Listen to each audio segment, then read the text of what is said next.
بسم اللہ الرحمن الرحیم۔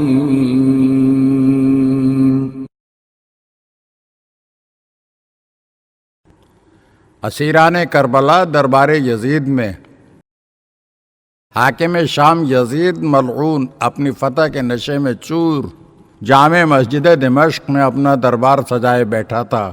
اس نے اسیروں کا تماشا دیکھنے کے لیے شام کے عمائدین اور رؤساء سمیت دیگر ممالک کے نمائندوں کو دعوت دے رکھی تھی۔ جب دربار مکمل طور پر آراستہ ہو گیا تو یزید کے حکم کے مطابق اسیروں کو دربار عام میں پیش کیا گیا۔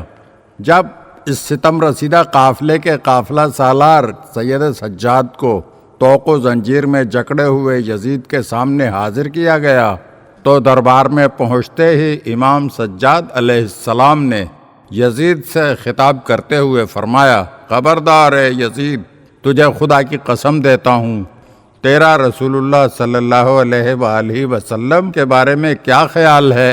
اگر وہ ہمیں اس حالت میں دیکھ لیں تو ان پر کیا گزرے گی؟ اے یزید، تجھے کیا لگتا ہے کہ اگر رسول اللہ صلی اللہ علیہ وآلہ وسلم ہمیں اس حال میں دیکھتے کہ تو نے ہمارے ہاتھ پیر باندھ رکھے ہیں اور بے کجاوا اونٹوں پر سوار کروایا ہے تو وہ کیا کرتے؟ پہلے حرم کو مسجد کے ایک خاص مقام پر کھڑا کیا گیا تھا جو قیدیوں کے لیے مختص کیا گیا تھا۔ یزید اپنے تخت پر براجمان تھا۔ کچھ دیر بعد امام حسین علیہ السلام کا سر مبارک ایک تشت میں رکھ کر یزید کے سامنے پیش کیا گیا۔ یہ وہ مرحلہ تھا جب سید سجاد علیہ السلام اور دیگر اسیروں سمیت ثانیہ زہرا سلام اللہ علیہ کے سینے سے ایک سرد آہ بلند ہوئی۔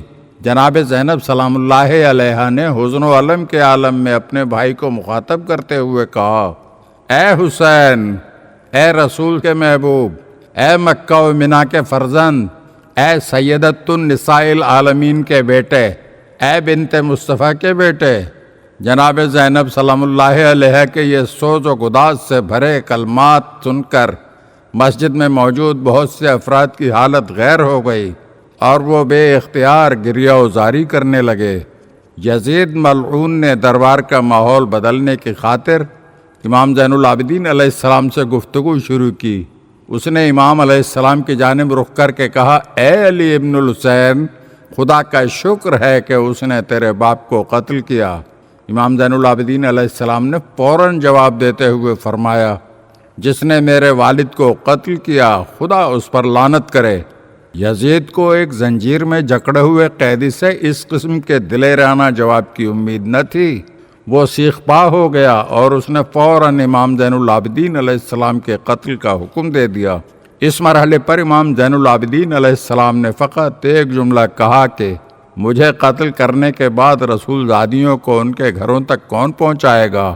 میرے علاوہ کوئی ایسا شخص نہیں جو ان کا محرم ہو۔ یزید نے امام علیہ السلام کو مخاطب کر کے یہ آیت پڑھی، وَمَا أَصَابَكُم مِّن مُّصِيبَةٍ فَبِمَا كَسَبَتْ أَيْدِيكُمْ، اور تم پر جو مصیبت آتی ہے وہ تمہارے اپنے ہاتھوں کی کمائی سے آتی ہے۔ یزید ملعون کے جواب میں امام زین العابدین علیہ السلام نے قرآن مجید کی ایک دوسری آیت سے استناد کرتے ہوئے اسے یوں جواب دیا کہ اے یزید، یہ آیت ہمارے بارے میں نازل نہیں ہوئی، بلکہ جس آیت کا تعلق ہم سے ہے وہ یہ ہے، ما اصاب من مصیبت فی الارض ولا فی انفسکم الا فی کتاب من قبل ان نبرأها ان ذلک علی اللہ یسیر لِكَيْ لَا تَأْسَوْا عَلَىٰ مَا فَاتَكُمْ وَلَا تَفْرَحُوا بِمَا آتَاكُمْ وَاللَّهُ لَا يُحِبُّ كُلَّ مُخْتَالٍ فَخُورٍ۔ کوئی مصیبت زمین پر اور تم پر نہیں پڑتی مگر یہ کہ اس کے پیدا کرنے سے پہلے وہ ایک کتاب میں لکھی ہوتی ہے۔ اللہ کے لیے یقیناً یہ نہایت آسان ہے تاکہ جو چیز تم لوگوں کے ہاتھ سے چلی جائے اس پر تم رنجیدہ نہ ہو، اور جو چیز تم لوگوں کو عطا ہو اس پر اترایا نہ کرو۔ اللہ کسی خود پسند فخر جتانے والے کو پسند نہیں کرتا۔ ہاں، ہم وہی ہیں جو ہاتھ سے چلے جانے والی چیزوں پر افسوس نہیں کرتے اور جس چیز سے ہمیں نوازا جاتا ہے اس پر اتراتے نہیں۔ یزید نے جب خود کو امام زین العابدین علیہ السلام کے مقابل جواب دینے سے قاصر پایا تو آیات قرآنی سے صرف نظر کرتے ہوئے کہنے لگا، تیرے باپ اور دادا علی ابن ابی طالب حکومت حاصل کر کے حاکم بننا چاہتے تھے، لیکن خدا کا شکر ہے کہ اس نے ان دونوں کو ذلیل و خوار کیا، انہیں اس مقام تک پہنچنے نہ دیا بلکہ ان کو خون سے نہلا دیا۔